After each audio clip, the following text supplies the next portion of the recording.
for students who are not coming to class and parade harder for parents to keep them home, we will have online class for them. The parents will be responsible to provide devices.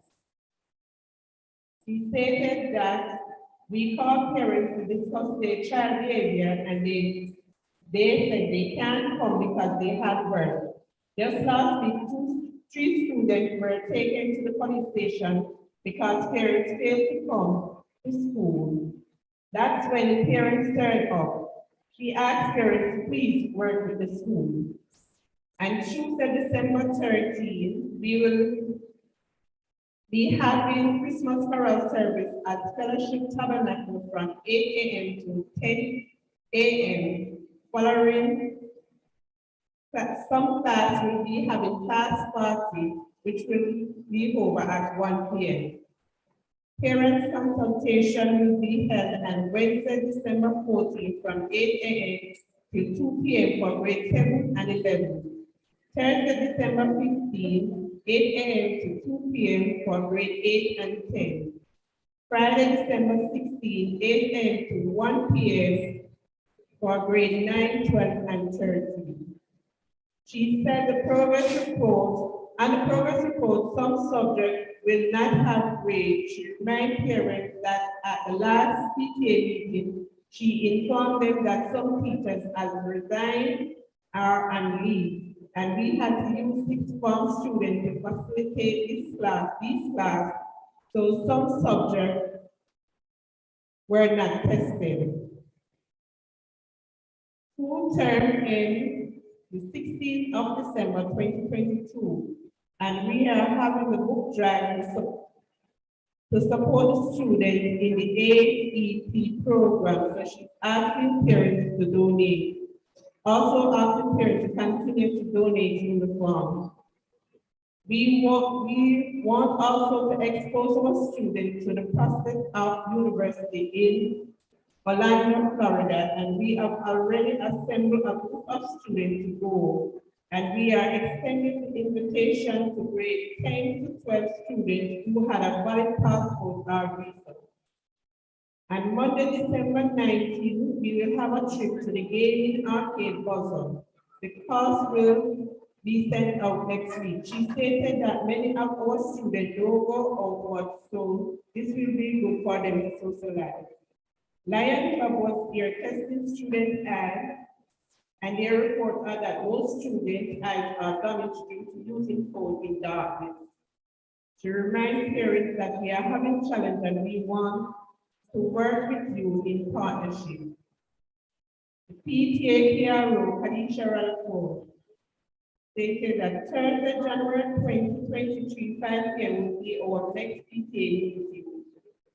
She asked parents please support the school band. Wednesday, she stated that on Wednesday from 9:20 to 10 a.m., you are free to stop by the school because it is class time. She thanked all parents that participate in the Parents Month Social. Question and answer was done by Mrs. Shields Green. A parent asked about the deadline for CSEC. She said the deadline will be November 25th, 2022. After you will have to pay a late fee. The principal joined online. He welcomed the parents online and also in the auditorium. He apologized for not being here because he had to attend an event. He said he's thankful for technology. He can still connect. He said he wants to share the current goal and the objective for the school year, which are the academic performance from last year. He had sat together as a team and decided to work through. He promised that at the next meeting that information will be shared. He said the PTA president asked about the problem that the school are having, and he said that the main one is same as many schools in the country are facing, where parents physically assault staff and students. At our school in the past week, we have incidents where adults interfere and assault students in conflict. He said we don't support students in conflict, but we as adults get involved, especially when the school is already working at it. He said to parents that it can't be right for you to take it unto yourself to assault on other students. He quoted the Bible verse, do unto others as you would have them do unto you. He asked parents to refrain from that. He stated that at 2 p.m. in the afternoon, someone is available in the book room to assist students to pick up books. So remind your child to pick up their textbooks. He thanked PTA administrators for their excellent job supporting the business of the school. He trusts that this will continue. He answered question and answer from the chat room and line. One parent asked about subject changes. He said we don't facilitate subject change at this time of year. Parents stated that lunch finished and her child most days. He said we don't have problem with students getting lunch. Parents asked what child need to collect packed lunch.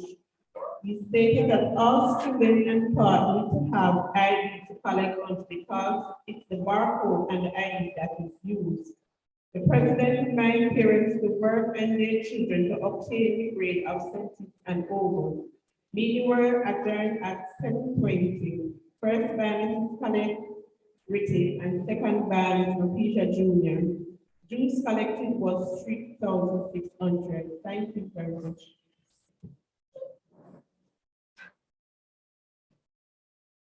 All right, thank you. All right, so that was a lot of minutes, a lot of information. I am sure that some of us remember at least the bulk of that. So if you were here for the last meeting and you can confirm the minutes, I'm going to invite somebody to confirm the minutes at this time. All right, remember your name, please. All right, so Ms. Simmons confirm. Somebody to second the confirmation.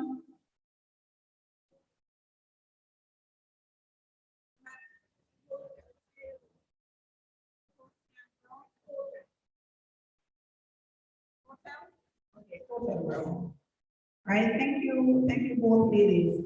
All right, so now that the minutes have been confirmed and there's no corrections. All right, anybody have any questions or so on that you want to raise from any of the issues that was raised in the minutes? Go ahead, Mrs. Green.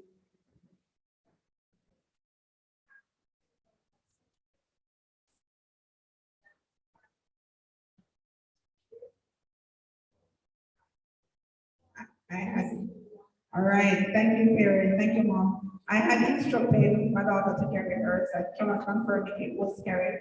Mrs. Shoesgreen, are we still collecting uniforms? Okay, so this is another call, parents. If you have uniforms, please have your children bring the uniform because you know, especially for the girls, the uniform change every year. So whatever they were wearing last year, you can donate to the students who don't have uniforms. So some of them are in good condition, of course. Excellent condition. That's excellent condition. All right. So at this time, I'm going to invite the first of our two presenters, Miss Janine Todd, to come and speak to us on protecting your team's mental health. Now, as a PTA body, we understand that children, and this is something that we discussed in our last meeting, that children undergo a lot of stress. And guys, let me see those who have children now who are in grades 11, 12, and 13. All right, well, what is it like at home? Huh? It's very stressful, it's very tense. Why? What's happening, parents? No man, S, B, A, and IA, and the children are up late in the night and they're working. And to be honest, I believe that some of them are mentally stressed. They're going through a stressful period. And so I think that Miss Todd will come and she will give us some, because this is our area of training, she will give us some good advice on how we as parents can help to protect our children's mental health. We don't want them to turn to drugs. We definitely don't want them to commit suicide, and we don't want them to give up because they say in Jamaica, pressure was 5. We don't want to most pity them back. We want to enable them with the tools to persevere and to make it through. So at this time, I'm going to invite Miss Janelle Todd to come with her presentation. Parents, you can give her a warm welcome.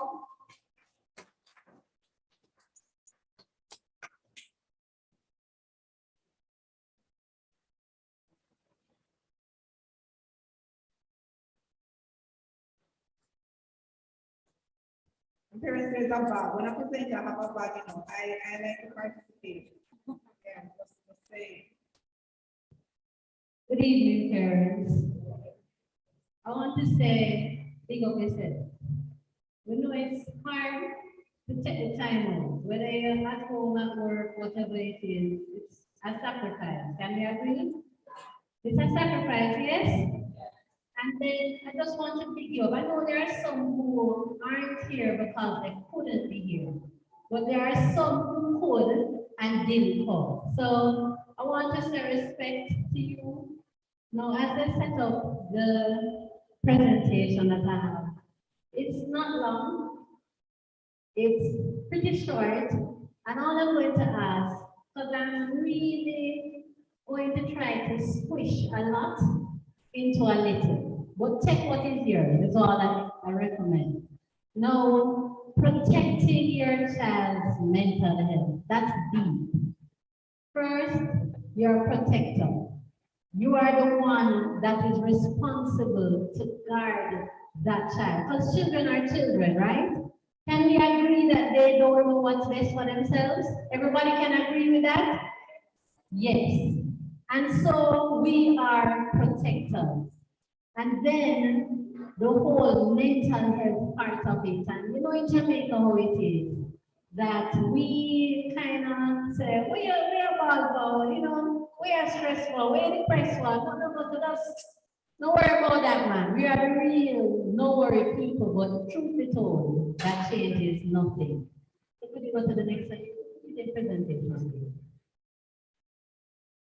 Just from beginning, just from current slides. There? Yeah. Not that, right beside it, yeah. And then go to the next slide. Now, this picture is really just a picture because science shows that when you see a picture of the person presenting, it tends to help you to connect. Now, I didn't try to find a picture that, you know, I'm all perfect and dressed up. No, that's my home, my childhood home. I was fortunate enough to grow up in one house. You know, from a small city grow up, my parents still live there.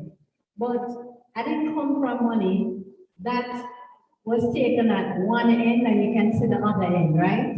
It was four of us in one room as children and then my parents in the other room. But we made that space work. We worked that space and here I am today telling you about helping your child by protecting your mental health because I had that space. It doesn't matter what your space looks like, is what you create it to be. As you can see, there are lots of books in my background. As small as the room was, four of us in the room, my parents, my mother is a teacher, but my father was a reader. He believed that, listen, reading is key. Knowledge is key. So regardless of how small the space is, packed up on the walls were books. And that was my mental haven. All right? Next slide, please. Now, at the end of this presentation, we want you to understand who you are. Some are parents, some are guardians. It doesn't change your role in your child's life. Whether they're children, whether they're young adults, whatever stage, don't change it.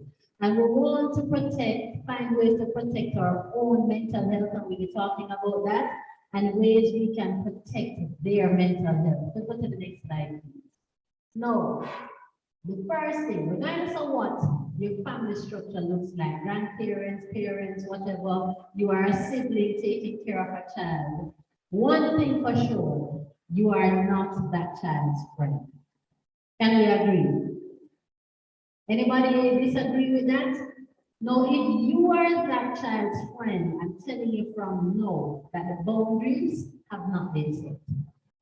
Because there is no way that you and your child will live like friend to friend when really and truly you're the one who is supposed to be setting boundaries. Now, I remember when my parents would say something to me like, go to bed at 8 o'clock. No, I'm 15. What do you mean 8 o'clock? As far as I'm concerned, I'm 15. I'm a big woman, right? And I feel like I understand. I know I can survive on 4 hours sleep, but my parents said no.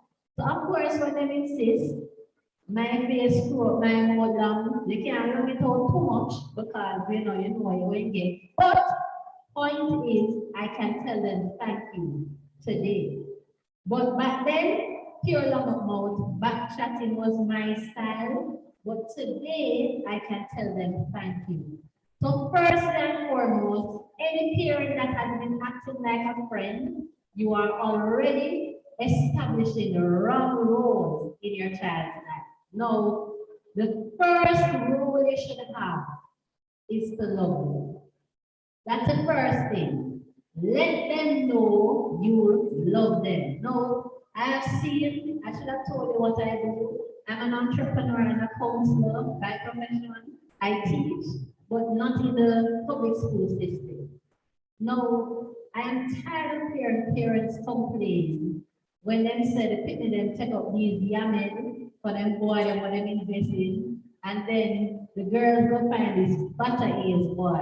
They love to say that. You know, they find this butter ears worthless boy. When really and truly these young people are searching for love. What are you saying to the children? How are you letting them know that you love them? And I'm not talking with reports. I'm not talking when they do things that are good. I'm talking even that child that is giving you hell at home. Do you stop to let this person know that they are loved? And if they know that, believe you me, you're reaching them more than you think. Not care how much trouble they're giving you, and how much trouble out there. Once they really know that you love them, and it's not just to say, take time to hug them, sit down and talk to them, sit down and share your dinner with them. Sometimes you can just watch what they're watching. Yes, they're watching your foolishness. Why? I can't watch some of the things that these young people watch because it's just rubbish. The music sounds like noise. But I will listen to it simply because they are interested. That's it.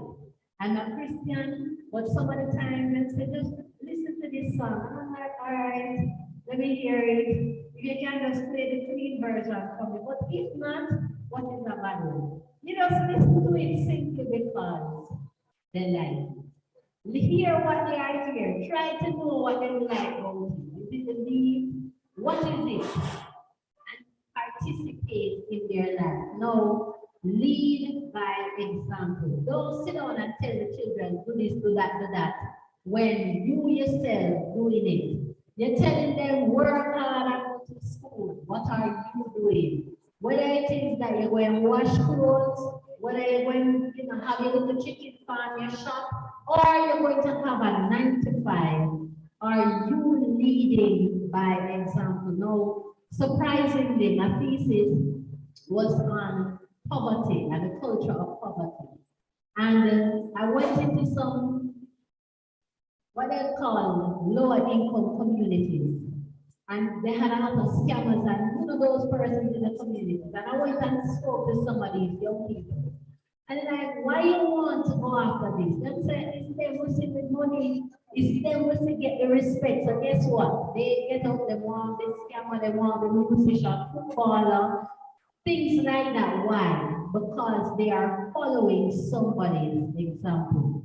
So the question is, when you add to that, then teach them.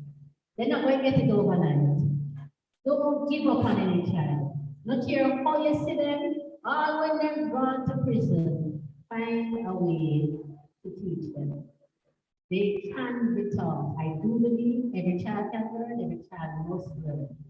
And it is your job to set boundaries. So we're going to discuss that a little bit more. You are responsible for protecting them.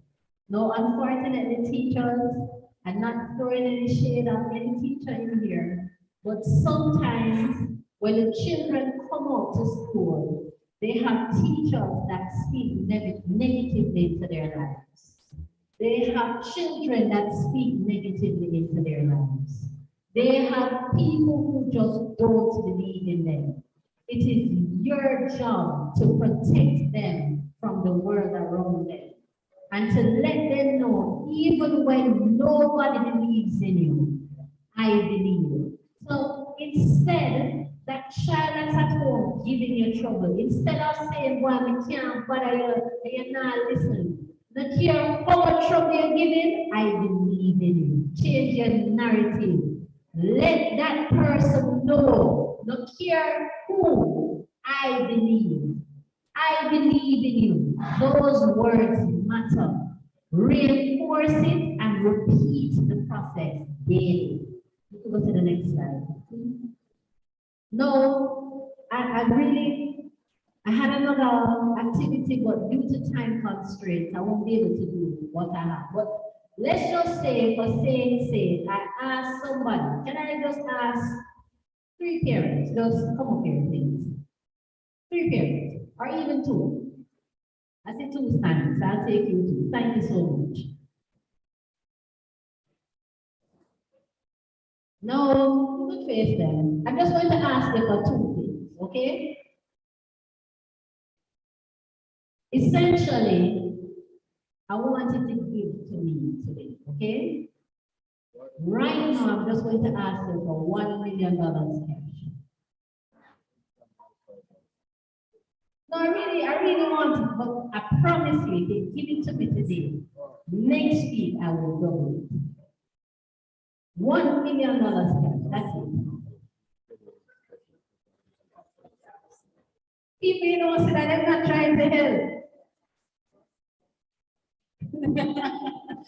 All right. What about $100? You can give me $100. I can get the $100. Just put it right here if you can. Yeah, for real.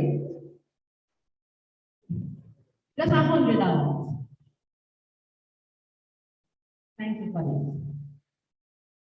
All right, you could sit for me. I'll use it again at some other point in the presentation. Now, you realize when I asked them for 100 million, or here, 1 million, not even 100 million, $1 million, they couldn't give it to me, right?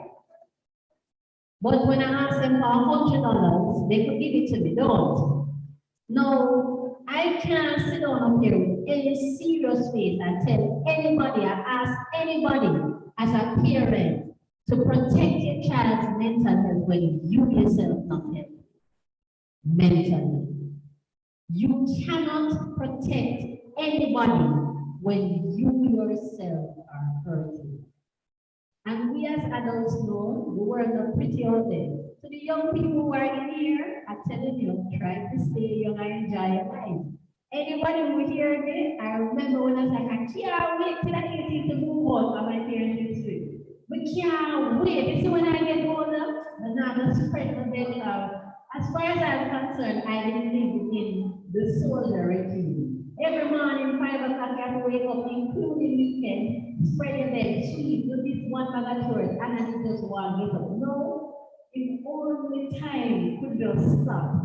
When I never have light bill to pay, I never have water bill, I never have to worry about nothing. Food it just come, it's never perfect, but at least when it just sit and come, I wish I could go back to those days. No, next slide please. No, parents, care for self. And if I am to really ask parents, are you truly caring for self? Is there anyone that can honestly answer and say, you know what? I'm doing the best I can. Not perfect, but nearly. Anybody can lift their hands as parents? All right, I see quite a few hands. And we're going to really, I'm going to ask you, those of you who put up your hand, to assess again after the next slide. Now it's things like asking for help. Recognize your own limit. Your limit, you should know. Pardon? Next slide. Yeah, you should know when you reach the limit. spending time alone. And I mean no phone. No phone. Put on the phone, put on the devices, TV. These things have been put to rest. Doing things that help to make you happy. Next slide, please. So this is what you call a healthy mind platter. And you're going to see on this platter many of the things that we take for granted. Now, the first thing to having a healthy mind is 8 hours sleep. Put up your hand if you know you get eight straight hours sleep in one 24-hour period. One period is up our hand. You are the free man. Now remember that the same they care for themselves, so I'm going to assess again. 8 hours sleep. Now what happens is that our bodies releases the stress hormones, cortisol, they work on it. In fact, it has been proven that people who get 8 hours sleep are less prone to sicknesses like the flu and the cold. You ever know, hear some people every day they're sick? Check their sleep schedule. They are not sleeping well. So that is one of the first things. The ministry have 40 ads on TV, 30 minutes exercise every day. Put up your hand if you know that you do that at least. Why don't see no hands? All right. Oh, I see two at the back. Okay. No, it doesn't have to be exercise in a formal way, just taking a walk, things like that. No, you spend, I think we do a good job. Focus time. This is at work towards a goal on your business. You spend a few hours every day trying to achieve a particular goal. Put up your hands. I think I want to see most hands here. Then you need time by yourself. This time in means time alone, without any device, no news, no nothing. And you sit and just relax and feel yourself. Assess your day. How did I do today? What could I have done better? What could I have improved on? I'm going to realize I made this mistake today, and I'm going to try not to repeat it tomorrow. And this kind of self-assessment, because sometimes as parents, people draw out, true. I've seen it. I've seen some parents get some drought. Last week alone, I hear a this 8-year-old answer her mother, what? She just called her name, what? And kiss her teeth. Well, I don't know, but I get drought and it's not me. And the parent was trying, and she said she had to be teaching and her child have no problem. I had 2 solutions. I don't know one on the left side and one on the right side, but that would have been me being drawn out. And so, learn from your mistakes. See what you could have done differently. Then you spend time relaxing. Those are the things that you can fun. You play a game. You may watch a nice movie. Or you do something fun. Anybody does something fun every day, every single day, try to take even 10 minutes, even if it's just to play a game on your phone. You just do something fun. And then play time. Time when you sit down and laugh. I want us to play a game. Something as simple as 1, 2, 3, red light. One outside, play Chinese, sit down, time to play, and then connect. It is too important for us to connect. Some people say, well, oh, what does that say? One from St. Thomas, where you say one goes behind himself, we don't have nobody to talk to. No, that's not a good thing. It's good sometimes. But we all need people. We all need people. Sometimes we just, you don't have to talk about your problem, just laugh and chat. That's what church is for us that go to church and just laugh and chat. Not only perfect, but you can connect with people. Next slide, please.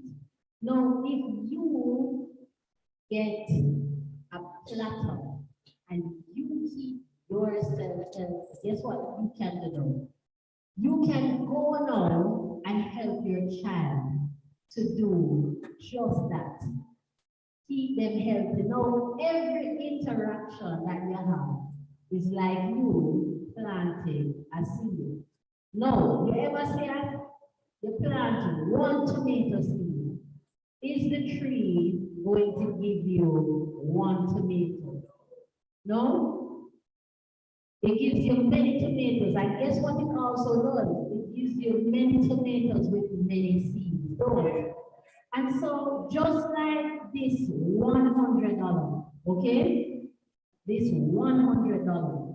If you are investing this $100 in your child, and I want you to think of it in good way and bad ways. You ever think about the things that when your parents do or hurt you? You know, still kind of hurt, no. I can't forget the time my father called me a jackass. You say, you damn jackass. I tell you, everybody call me a jackass now with a post. No, seriously, I'm going to get too upset because it's like the thing really, I said, boy, I'm all the work that make somebody else call me that, don't call me that. And so, because of that one word, I am prepared to work with everybody who calls me that. Just imagine the anger that that one seed is one time I did it, never do it again. And that one seed has produced a bad fruit in my life. And we all have those experiences. But then that same person, one day I was having as a young adult, I came to have a boyfriend and the boy told me lie. And I went to church and bawling the day I can't go to church because I was upset. And my father came out of church and sat down. Instead of staying in church, he sat down. And my problem became important to him. He never went back to church. It's almost like we went to church to hang out at the back of church. That matter. He sowed a good seed. Because when everything else, boy, the altar room, guess where I tried to go? Oh, because he let me know, just like listening to my little food problem, like it sounds stupid now. Really sounds stupid. The boy just tell the same way you take and it don't when you take and I find. Now why that upset me, so I don't know. But my father took the time out to listen to all of that foolishness today. No, that's another seed. But just like how I have two $100, right? A good seed and a bad seed. And as a counselor, that's what people pay me to do. But I genuinely do it because I know what happens when we listen to one another.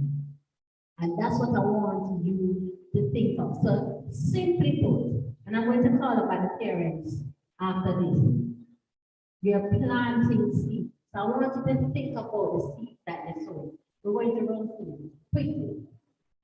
Next time. Communicate with your child. What's going on? Who are their friends? What's happening in their life? Do they have a good day? Do they have a bad day? Do they understand what is happening at school? Who and them fight? Why they upset? What's going on at school? You know, them and this person stop talk. Why? What? Like communicate with your child. They're not going to tell you everything as they get older.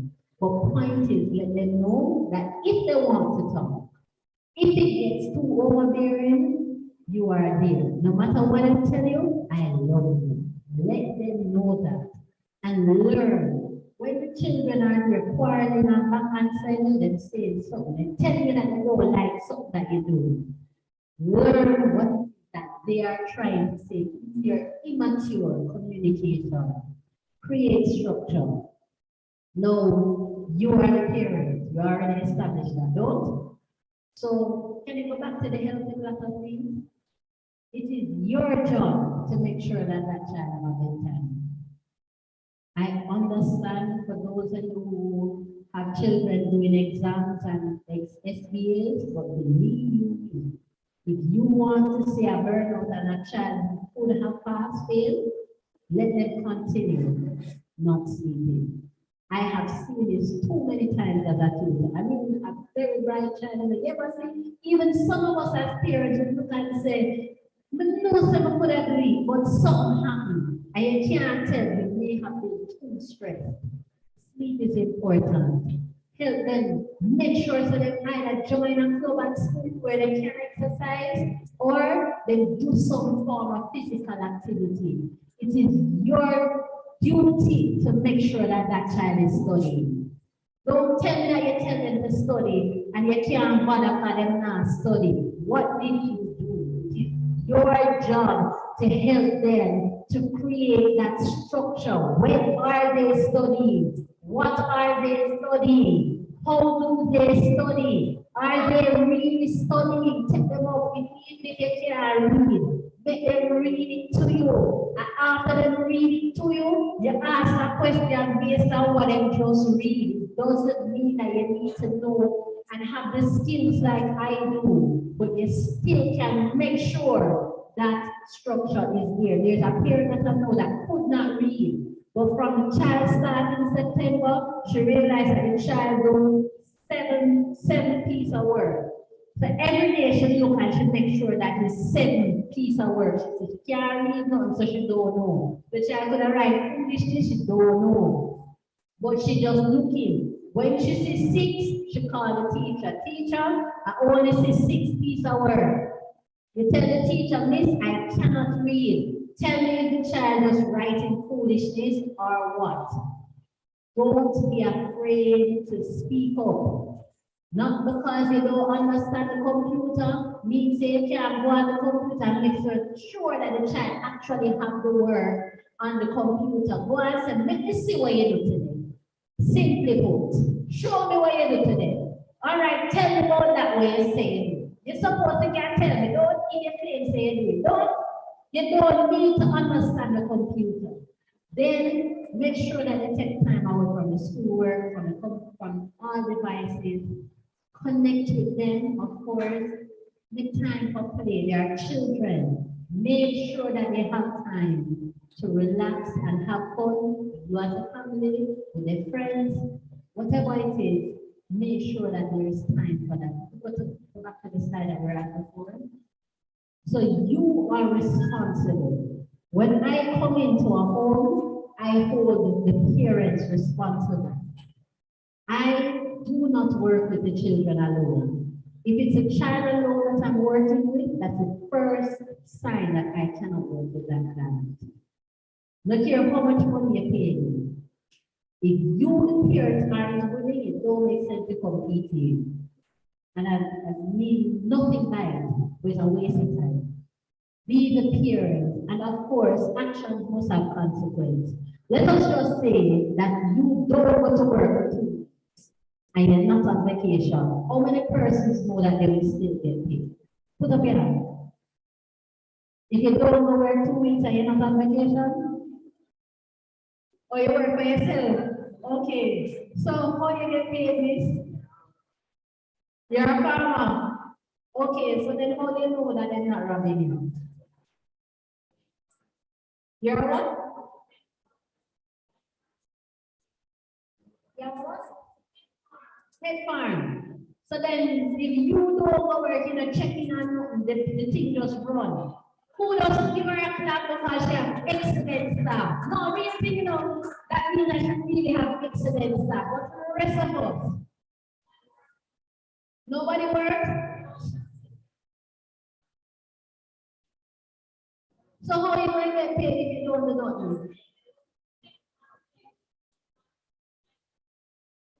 Okay, but how are you going to get whatever you have to do? It's either you have to deal with a customer who will pay for something.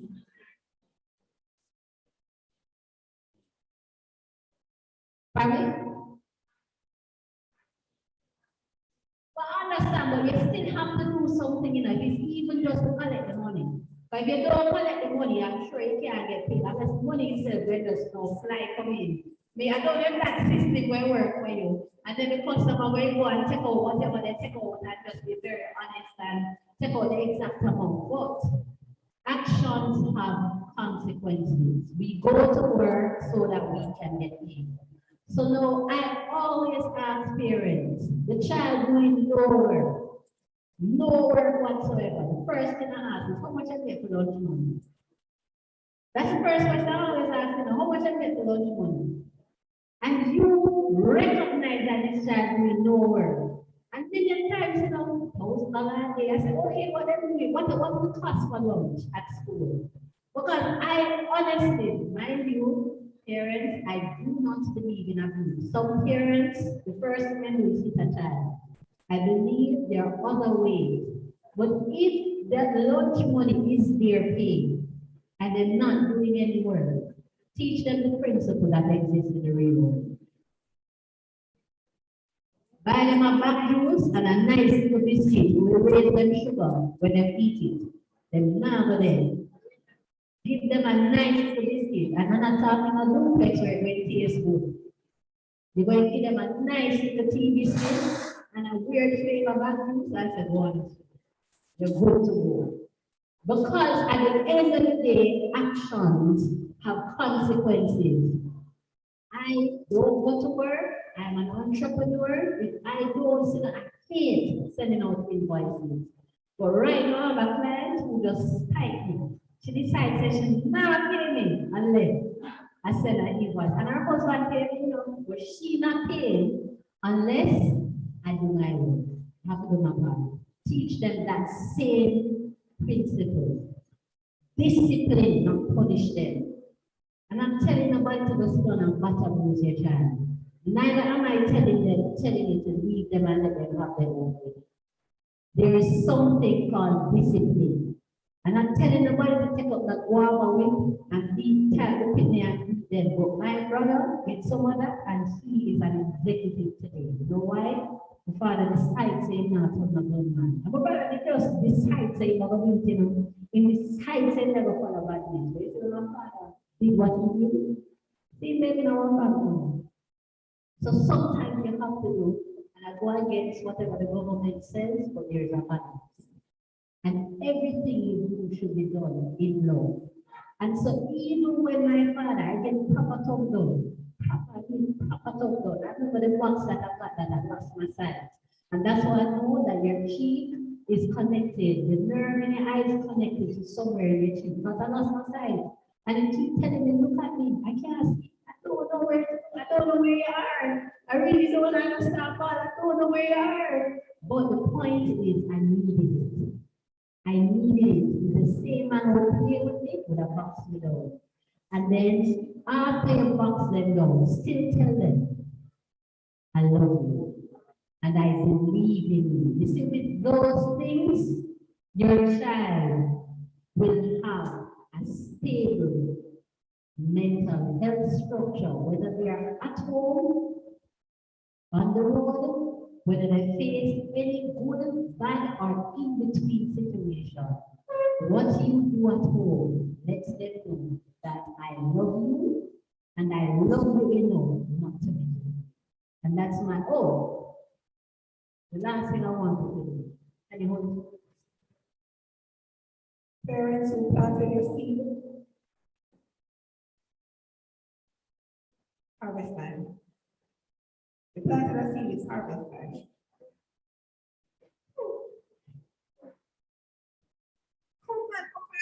It's harvest time, you should show. If you're there for the planting, you should be there for the harvesting as well.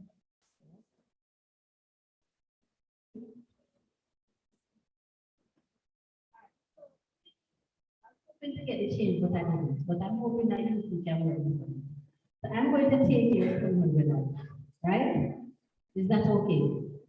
No, I want you to see just as this.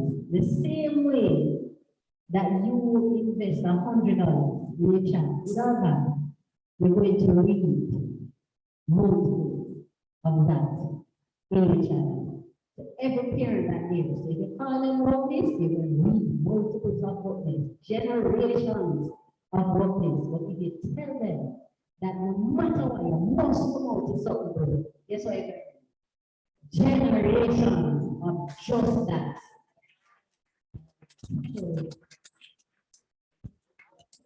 Right, you will share. You can teach them to share. All right, so you know where you can go to get change. Go right over, our treasurer right over there, she's collecting the dues, she can change it for you. Oh, well, the thing, so nobody gave the dues, and as soon as we give the dues, then she have money to give the change. All right, guys, Miss Todd, do an excellent job. Give her a round of applause. Thank you,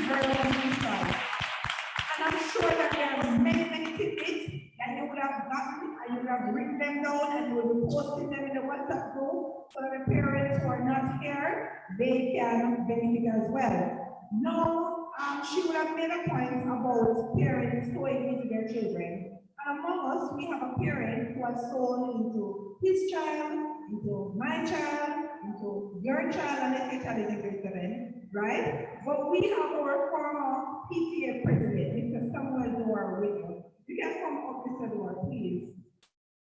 I want to invite Ms. Shrewsbury just to come and say a few words of appreciation to Mr. Dora, who has served protocol as PTA president for many years. And the PTA has this very beautiful plaque here that we want our principal to present to our former PTA president. This is what you call lay hands on someone's spine. Right. So good evening, parents. Good evening, parents. Smile. Now, Mr. Dewar has been working here with us, and I say working here with us, serving as PTA president for many years, many terms. He started out, and when we thought that somebody else would have taken over, he had to continue, and then we thought somebody else would have taken over, and he continued again. So he has given us a number of terms in terms of serving as the PTA president. And so I know that it is no easy task for the PTA president, because especially when you have parents who are not giving the level of support that you're anticipating as a leader. But he kept at it, and he got the executive together a number of times over. He has worked with a number of different persons serving as executive members. And so you can well imagine that it takes some skill to be considered adjusting to behaviors and so on. So this evening, Mr. Dewar is here with us, and I want to thank you. Really thank you, Mr. Dewar, for having gone the extra mile to keep serving as the president. And so without further ado, I'm going to be asking our parents to put your hands together as we show appreciation for Mr. Dewar. And so I'm going to and I pray that Mr. Dewar, after you're ready, recognize that the words came from the heart of the individuals who crafted this. And so again, thank you for your service. And I know that anywhere you go, you're going to continue to give of your service. Thank you.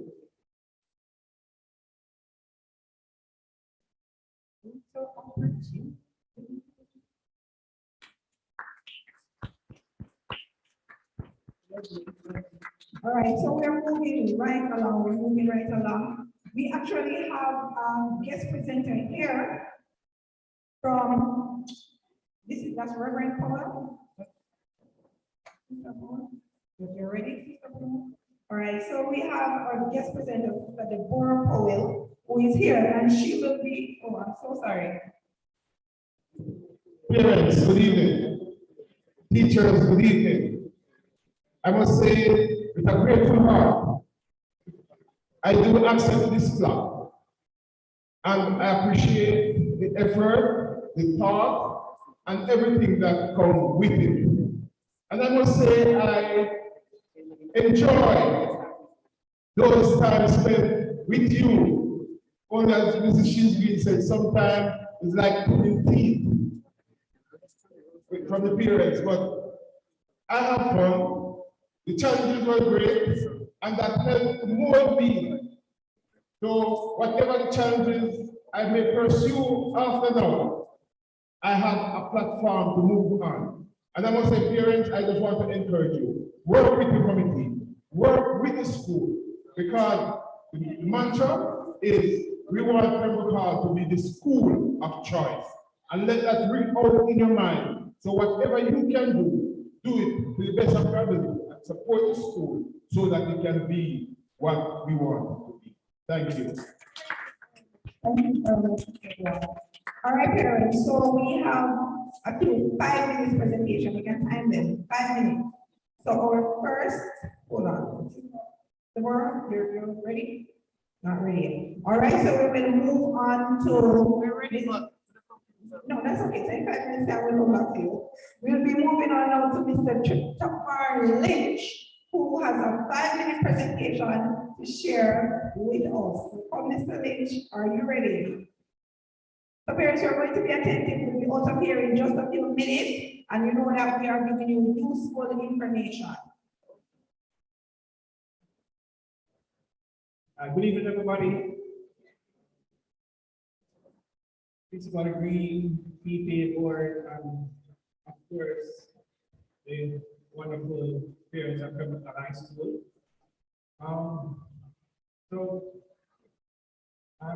As stated earlier, I'm Tom Barnes, the general manager for GMJ United. We are a company that manufactures quality uniforms, right?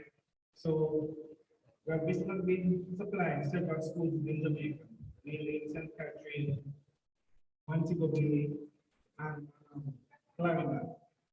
Everybody hear me? Okay. All right, so a team of mine, about a few months back, right, I've done an extensive research on the issues surrounding the supply of school uniforms, right? So there's just to highlight a few of the issues that my team had report back to me. Right, so there are different shades in material, poor quality material, low stock availability, and the back and forth with tailor or adjustment, right? So we are here to resolve that issue, right? In addition to that, we have created an online platform, right? Because we understand that time is basically well, to understand, the importance of convenience, all right? So we have created an online platform where, make ordering and fulfillment a seamless process. Now that means you can know order your child uniform online in the comfort of their home or even at work. I mean, there's no other company in Jamaica that's currently doing that. All right. Apart from that, we have over 10 locations across the island. One conveniently located in Boulevard Super Center. So it will be easy for you as a parent as well to get the uniform here. All right.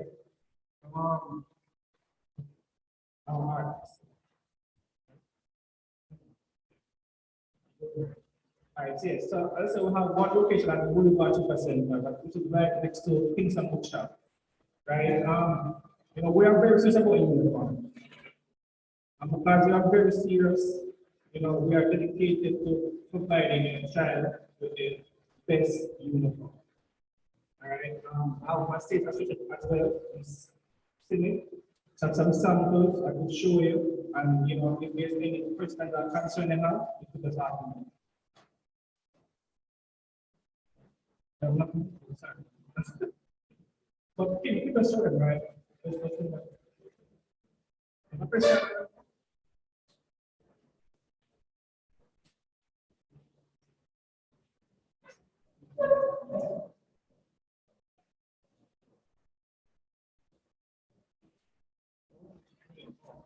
All right. So apologies. Hold on, please.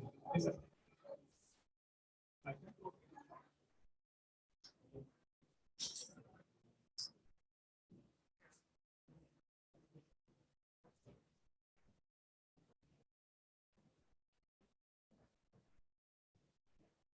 all right, parents, and these are some samples we have, some food that we are currently manufacturing.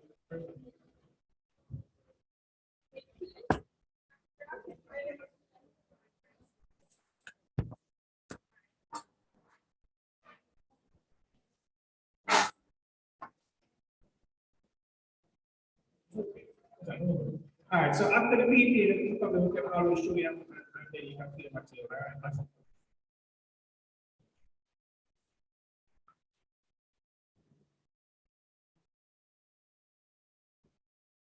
All right, parents, so I know that you might be thinking, why are we talking about uniforms already? Because expense add up and things creep up on you, right? You don't want, you saw the message that Mrs. Shinsky sent out about the children who are not wearing their proper uniform.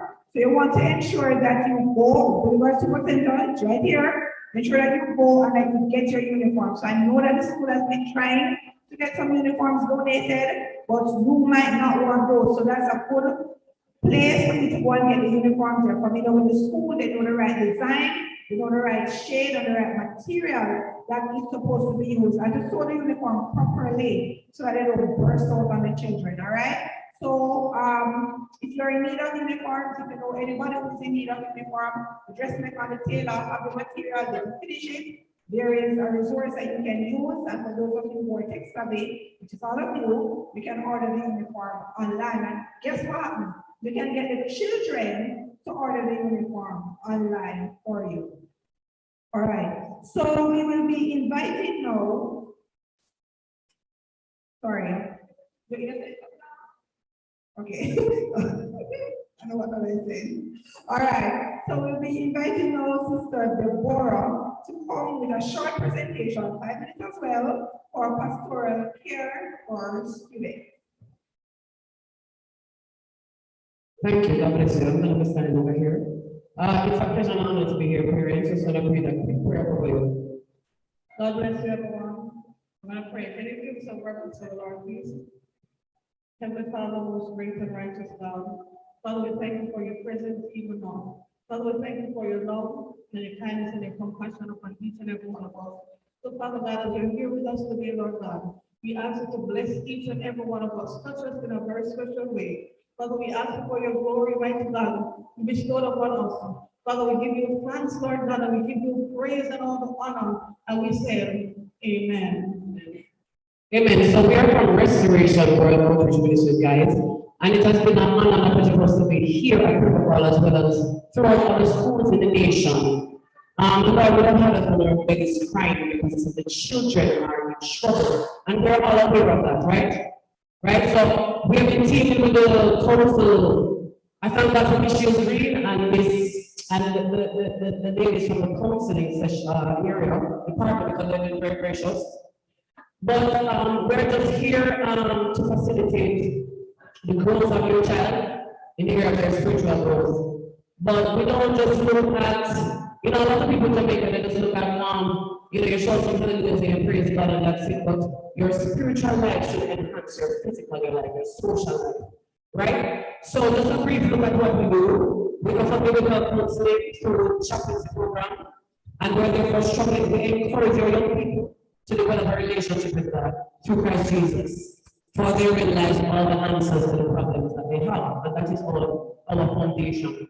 I thank Ms. Todd because pretty much everything she presented, similar stuff, the structure, the children need structure, right guys? So last semester, we looked at biblical sex education according to God's will. And this semester, we're in your school in a conflict resolution to understand that violence is a serious issue in our nation, right?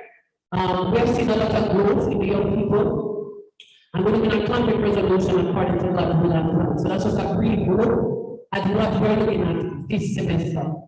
We have seen a lot of changes in the young people that we have ministered to, right? But I just want to take that time now to encourage you here to find this opportunity extremely important and an awesome one. I am kind of saddened because I see more students in the classroom than I see parents here. But I want to encourage you, 2 points that Ms. Todd said. She said love, and she said be the example. She said lead by example, right? I'm asking you guys to develop a relationship with your children, right? And talk to them about issues. We were in a classroom at another high school recently, and as we were worshiping with the young people, the Spirit of the Lord revealed that a young girl, she was suicidal. Of course, we couldn't leave her there. We know that there are young people here, well, at different schools, all over the nation. Some of them want to hurt themselves, right? And the thing that the main thing we want to teach young people is that conflict starts within. That's what we're looking at this semester. And your greatest conflict resolver is God Almighty. Does anybody here prepare to do that? I don't know your parent want to go. We're going to wrap up now. But I am called as an evangelist right now, and I also have to appeal to your parents. Guys, I just want to say to you, a lot of you in here, you would have started your walk with the Lord, right? But you probably would have gone away from Him. The Lord is just asking me as I get this platform opportunity to warn parents in here, guys, just everyone, listen, it's not for you, it's okay. But guys, there's something worse that is coming, my program. Something worse is coming, and I'm appealing to everyone to walk in righteousness. Please, as Ms. Todd said, lead by example. You cannot be, like last semester we had about sex education, and we tell the children, marriage. Marriage before sex. So be the one in your household that's representing that, guys. We went to the same high school with another high school, the same one young lady just put it carried on because our mother is there. Our fathers and our mothers and the children's lives get torn. So we're asking you to be that example of godliness in your children's home. And I have to say the word of parents, if you know you are not lined up with God Almighty today, please turn your life back to Him. Because the times are serious. And one last thing I want to say. I had a burden in my belly the other day. God had been crying with our word. He said, guys, He wants His people to walk in holiness. Right? People are going to start dropping like a fly. I'm telling you. I've seen people getting illnesses. Guys, I say this out of love. Walk in holiness. Be the example for your children. Because that day is coming. If you know right from wrong, please line up, walk in sacredness. When God leave the man, He said, go and sin no more. That's how worse it will be you. So many when the minister to the young people about we're praying about children, guys, that because the parents aren't lined up, the children are getting suffering. If you leave your house door open, the enemy comes in and starts to destroy your children. So I'm begging you, Miss Todd said it all, communicate with them, find out what's going on with that other mom else love them, but return to Christ before it is too late. I'm gonna just, whatever, half a second and a half, I just want to ask you, whatever Sheldon I'm ready to listen. Parents, this is, I like to say, as a parent, we as parents, you have the child the way they should go. That when they get old, then never depart from the teaching of the word, right? So, the Lord showed me a dream, where they, at least, a lot of suicide. And at least, when I got the vision, I was lamenting in the dream when like a policeman came at my house and he had a list. And he said he was looking for a little boy. And I said, why are you looking for the boy? He said he wanted to commit suicide. And on the list, it was a lot of names with names that people want to commit suicide. So let me tell you, parents, grab your children, hug them, bring them up, nurture them in the way of the Lord, because this is the time. You see what is going on in the world? My God, the children are robbed of their innocence. So just keep on, just hold them, and bring them up, and then the Lord is doing work in them. Parents, it is our duty, our duty to pray for them, show them the love and compassion. You understand? So this is my intake, as the time has passed. God bless you all. Thank you.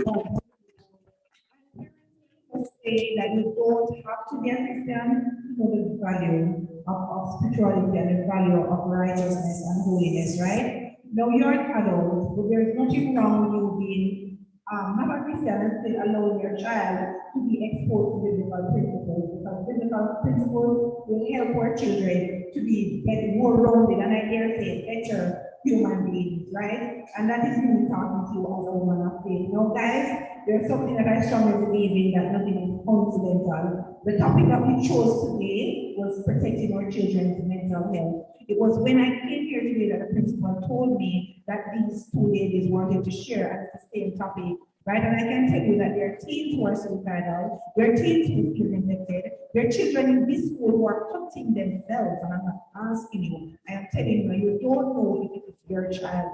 You don't know if your child is self-medicating with drugs, with alcohol, with sexual deviance, you don't know. And so now that you have got me where you have got me from a professional source, you have got me from a religious source, I believe that there is no reason for you to not check in on your child. I think that if any person who is here today or online who decides to not check in on their child's mental health, if anything happens to that child, you will know that that burden is on you as a parent, because you would have gotten it from everything that we discussed tonight, that we must protect our children's mental health. All right, so a part of protecting our children's mental health is to establish boundaries. We have one of our guidance counselors here who will be talking to us about parental control because guys, now that we have moved into having the students carry the phone and things to school, I can tell you that the teachers are having a hard time keeping them focused on what is education. So your daughter don't do that Monday.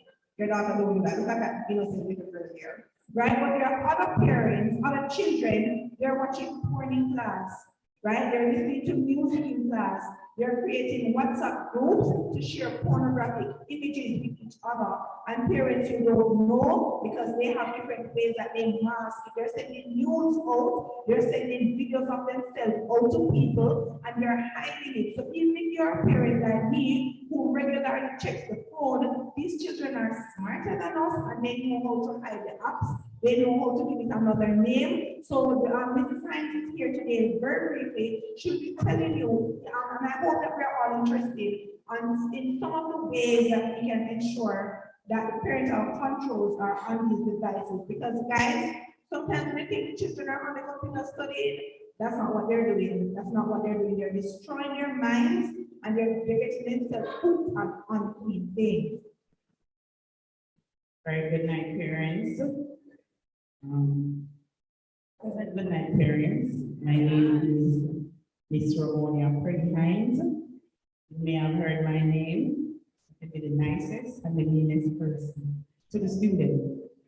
I believe that children should have boundaries, but I also strongly believe that children should have freedom. But for me, there's no true freedom unless I am involved. I know everything that my children are doing at least 90% of the time. I want to thank God for COVID because I've become a private investigator and there's nothing you can hide from that, especially if it's on the computer. So I'm gonna, those who don't know, the easiest one to use for many parents, and parents will just tell you, if you can't do it yourself, I'm ready and I'm available. I'll wipe any phone, reset that phone and put it for you to access it. You know where they are, what they're doing, what time they left that location. So if you need it, come along. I'll take it with your parents. Anytime. The children have a tendency to put their phone incognito so it goes to the dark part while they're doing their thing, and then you are seeing the regular Google. Yes, nothing is ever deleted from a device. Nothing at all. All internal files remain. And bear in mind if your child uses their phone at school, and unfortunately, I get access to it. That's the first place I'm going. Yes, and if I find anything that we consider lewd or sexual, the phone is gone. I'm going to send it to CPFSA or cyber crimes. You will no longer get back that phone because anything sexual, that's for the police because these children are underage, right? So the family link is the easiest one to use that I found. So what you'd have to do if your child already has a device, unfortunately, you'd have to wipe that device, be phone, tablet, or laptop. Download Family Link on that device and download it on your device. You can also set limitations on the device, like how long you want them on it. For example, my children go to bed at 8 every night. It's non-negotiable. If you want to watch or download something, you need my permission. So without my phone, you can't do anything. And only 2 persons know access to my phone. That is me and not my husband because I'm right there with everything. So just me and my next door neighbor because she's savvy like myself. I used to, they blocked me from finding deleted texts. I heard it's the government, but I used to be able to recover texts when they delete things and bring them home. I miss that. Because of children at home, you know, so even my own children, I'm very vigilant because there's a lot out there. Although last week a girl said she met someone on Instagram and they were talking to each other early in this school, grade 8, and she planned to go meet up with the guy. But guess what she did? She's smart, she used her friend phone to WhatsApp the guy. So I just take the 2 phone them, go through them. When I call my girl was texting the guy on Instagram from her phone and her WhatsApp from the next girl phone, I just take with the phone. I said, where do you know this guy from? We met on Instagram live and he asked for my name and he wants to meet me. Just like that your child can be dead or gone. I don't play when it comes to phone, these things. So once you download it, it's gonna send you a code. Anytime the child needs to access something with your permission, without your permission, that code, your phone is gonna request that code, but the child's phone is going to request that code. Right? I'm gonna share this in the WhatsApp group because I'm trying to make it quick. I'm gonna share them. You also have Find My Device. That's the next great one, right? I usually use it when a child's phone is stolen. But now I use it to watch my own children. It tells you where your phone is at all times. So if your child tells you they're in Alpha Tree, just put in them number. The Alpha Tree. Yes. You should give your children boundaries, but give them with limitations. Like they say, it's a horse, and you have the reins, and you let them run free, and when they go too far, just pull it back. I'm going to share all of these with you on in the group. If anyone is not in the group, you can leave your number today and I can add you to the WhatsApp group so that you're able to access these. And as I said, find us at Room 35. If you have any uniforms, socks, underwear to donate, yes, we do ask for underwear because sometimes things happen to our ladies and gentlemen here. So whatever you have to donate, we're very grateful. We've had parents who were burnt out, lost their homes, etc. If you can donate to our food basket, we're also grateful. God bless you all. Thank you. We appreciate this presentation, parents, because let us be honest, these children are so smart and they're so sly. And sometimes you're asking them questions and they tell you, look here, the their face. They look straight in the eye and they tell you a lie. And I know that some of us are very concerned, especially when we have girls, pretty girls. We don't want to know that we send them to school and they're not wanting to obey. We don't want to hear that they're in pornographic videos. And guess what happens? When they're doing things that they know they should do, mighty God. And when the man take them away, they will be afraid to tell you because they know that they should not have done it in the first place. And so when we use these apps, we can, can help, and it will help the child as well to know that mommy can know, so they'll behave better. So remember, she's very helpful. She says that if you have that concern, you come. I can tell you that there are teachers here who can put the app on the device. They can clean it and put everything that they need for school. They can take off all of those sim games and the games that they're playing that are not appropriate. The games in which they're having sex with different characters. They can remove those things off the computer and put on the good things. Because guys, we sacrifice, not true. We sacrifice on buy these machines and devices because we want the children to learn. And so because of my money I spend, then I'm my rule over. So I tell my daughter all the time, when you look in your passport, the occupation say what? Student. And a student is one who does what? Studies. You understand? Because one word she can define is the word student. Because that's her job. And that is what she's being paid to do. So we have to ensure as parents that we protect them, help the kids along. When we were children, our parents used to do it, physical thing, watch the time, watch the clock and go. These children know there's something like that, even when they're in the house, they're still in danger. So we have to move with the times, parents. Don't let the time run with them with, and because it's not run with the predators who want to take advantage of our boys and girls. Now, time is very nearly on us. Our meetings normally end at 7:30. It's 7:16. It's 7:16 now, and so I know that some persons have some questions. Mrs. Shieldsgreen, we will probably have to come back to the questions. Do you have anything pressing from the school? We saw your message. How many parents here saw the message from the principal? All right, we have a lot of questions. All right, so I know that we saw the message, so we're just going to go now into the parents' question, if that's okay, Ms. Shieldsgreen. All right, so come on, I know you have a very question. Questions per se, but I thought meeting would be about hello everybody. My name is Janelle. I came to the school, so forgive my ignorance. I'm not sure if there was already a calendar of activities for the school and all that.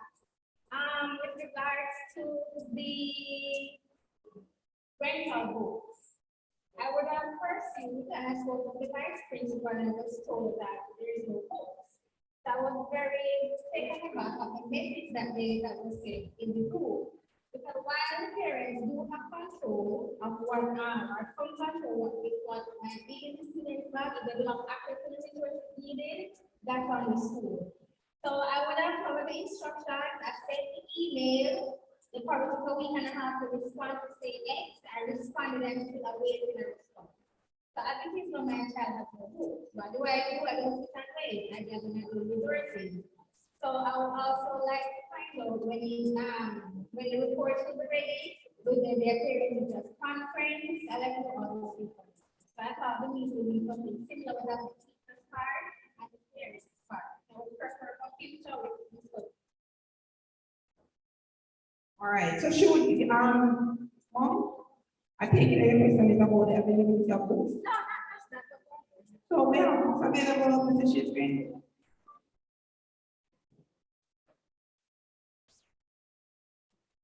Good night, parents. Good night, I think I'm gonna, not can have too much rather. So good night, parents. All right, so yes, as one of our parents just asked, there are a number of things that we want to share. Now, textbook is always a sore point. Why is it a sore point? Because we are on the governmental scheme, like all the schools in Jamaica. And though we could have put in the request for a number of books in a number of subject areas, you're never ever going to get those books on time. And when you do, you will not get sufficient for the entire grade. Whatever 7 right through to 13, you're never going to be able to get all the books that you need. And so once you get the books are distributed. And so if your child is still without a book, it would be that your child will go to the book room to try to get the book. And so you will know that it is going to be first come, first serve, because it's in a limited supply. As for the grade 10s, remember for the grade 10s, the students need to go, especially when it is announced. Grades, all the grade 10 students were told, and the books which we received, we called out the names of the books and say, come to the book room, collect the book room, books from the book room, these were set. So if your child is in grade 10, and you have not received any books, it could be that on the dates which are set for the books to be collected, you go. Or it could be that the books that you need is the book. And so I encourage parents, especially when they get to the grade 10 level, to purchase those textbooks, because some will need it. And also, there are times when we get the books, and we get only a set, one set, maybe a set of 30 or a set of 40. Now, when you get a set of books, you can distribute it to students. A teacher has to take the set, use it with a class, take it back to the room, and that is how it has to be used because it's only one set. So we've been experiencing that here at Clinical, and I'm certain it's not only at Clinical school. So again, we know, and congratulations and resource what you're doing for her, which is the thing to do, because we don't get sufficient books to be able to supply our students. So let me go to information very quickly. Mrs. Fred, online, go ahead, please.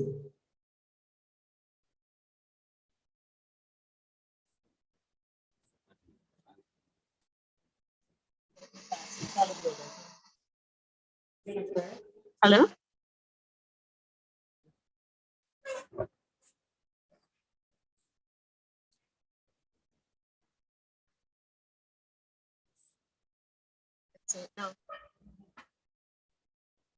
All right, I'm going to trust that I can be heard.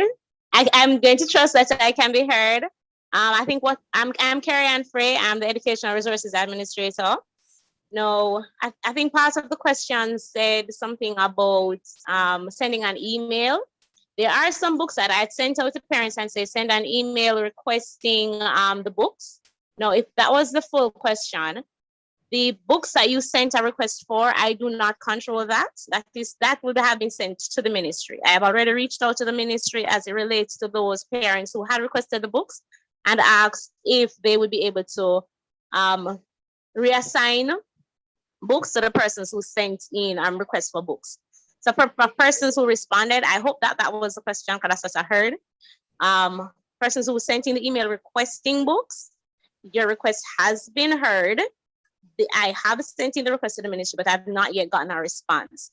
As it concerns older students not getting books, there are, I think Ms. Shrewsbury covered some of the reasons. One of the main reasons for grade 10 at this point to not have books is that they have not chosen to come and collect books. And next thing is that some students have books outstanding. If it is that your child has a book outstanding, then they will not get books for the next, they will not get books until the outstanding book has been returned, because we are running a rental scheme, which means you get a book on rental, you return it, and then you get more. If you do not return the books, then you do not get any additional rentals. I hope that covers the questions based on what I heard. But again, if you have any further questions, feel free to send an email to phhsbookroom@gmail.com and it will be responded to. All right, if there are any other questions, you can type it in the chat. I'm more likely to see it there. Blessings. Okay, thank you, Mrs. Free. All right, so moving on, we have completed our semester 1 exams, and we did that in February. And I'm certain that you're anticipating the report. And so we are going to be doing our consultation in March, early March. So we're going to be doing consultation Wednesday and Thursday, which is March 1 and 2. And so the information will be sent out to you, which grade will be coming in when and so on. So March 1 and 2, that's when we'll be doing the consultation. Now, March 3, we'll be having Jamaica Day. Now, we have been looking as one of our strategic objectives for the school year to increase parent involvement. And so I'm hoping that for Jamaica Day, we will have some of our parents collaborating with us on Jamaica Day. We're actually looking at the theme from the root to the fruit, from the root to the fruit. So we have some fruit that we are looking at, the byproducts and so on. So we want those parents who are so inclined to come and be a part of this. We can give information to the team that monitors this, the groups, so that you can get additional information and see how you can truly be a part of this. So bear those dates in mind, March 3 for Jamaica Day and March 1 and 2 for the consultation. Now we have our 6-week test coming up March 27 to 31. March 27 to 31, the next 6 weeks test. So we want you to encourage our young people to study, because during our semester 1 examination, we asked parents to keep the phones at home so that our students could get to focus while on the school compound. And it was a struggle. It was still a struggle, because parents do know that even at home, it's difficult to get those children to lift their heads from the phone to even listen to a conversation that you want to have with them. So just think about a classroom with, let us say, 35 students and probably 30 of them with phones. That's only a few students don't have phones. 30 of them with phones. They're sharing all sorts of things. Yes, a whole lot of socializing taking place there. So instead of, when you're preparing for exam, during the time, instead of, before the exam, came down to, look at a few things, it's a lot of weights, and the focus is seriously lacking, to the extent that there are times when the timetable for the examination is given, yet students turn up for the exam, and then you say, what exam are you doing today? They don't know. So the truth is, if they don't know, it means that they're not prepared. That's the conclusion drawn. If you can tell me what exam you turn up here to do today, means you're not prepared for the exam. So I'm saying, parents, as our president said, really, we want you to be leading by example at home, to constantly ask the child about what is going on. How prepared are you for the exam? Talk it through with them, because we really want them to do well with parents. So the 6 weeks that's coming up, we want again for them to be striving for 70% and over. Now, I must comment a little on the notice that you spoke to about the textbooks, and that you would have to provide that because you never got any from the school. Now, the textbook, while that's a challenge, do you know that the students turn? Do you know that the students turn up without notebooks? No pen, no pencil, nothing. Blank bag, empty bag. Box in the bag, probably, with a pillow in the bag, but no book, shoes brush, and the tire, what do you call it, the tire dust. The tire dust that they use to clean the swing. It's certain that you have a pack of that somewhere in there, and a toothbrush or a sponge, because the shoes are to clean, and the soap will be in the bag too. So everything to beautify yourself, the physical is there, but nothing about teaching and learning and taking place in the bag. And so this is a trend. And so there is where that message came from. Because if you are checking bags at the gate, students coming in, and there's nothing there to suggest that they're actually at a school, then you wonder. So I'm saying parents, it's your responsibility to check and make sure the books in the bag. A student can turn up at school and they have in the dust, shoes and the soap to wash the face and the perfume to put on, and the other run blood for the face, but no, not in the bag. So I'm saying again, parents, pay a little more attention to these children. And it's not the upper school and the upper school and lower. We're talking about from grade 7 right up. From grade 7, everything that upper school into. Yes? So I'm asking parents to really be a little more vigilant. All right, so we have some things that we want you to bear in mind, because again, we see you as our support. And so as our support, we're accepting the support. So we have April 4th that we're going to be looking at having an exhibition and college fair. Last year, we started out promoting college growth. So after secondary education, what? We started promoting that last year. And so we actually had our staff members decked out in the colleges that they went to. Right? We had that all of last year. And so the next level is that we're going to be having colleges coming on campus and setting up their booths. So we're going to have an exhibition and college fair. And this is going to be on April 4th. So we are also going to, on that day, exhibiting the work of the students. Because you know we have students here who are involved in almost anything you can think about. The craft, dominant area, poetry writing, drama. They're involved in a lot of things. Creativity is here. So all of that will also be on display on that day.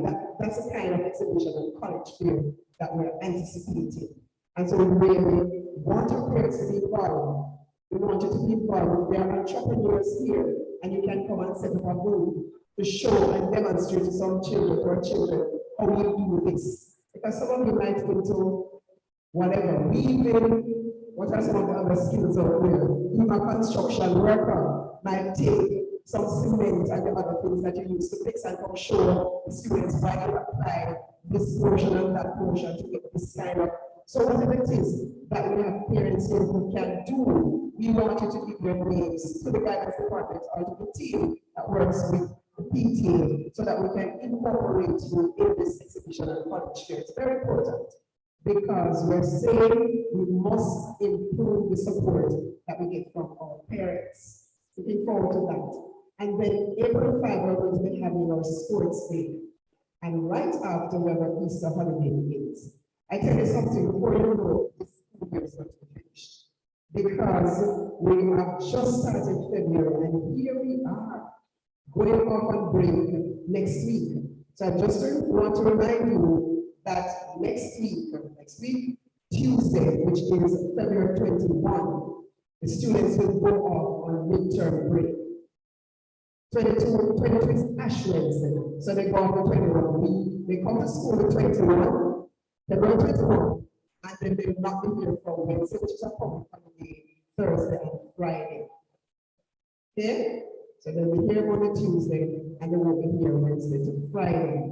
Now, that is a time when I'm hoping that family and students can bond.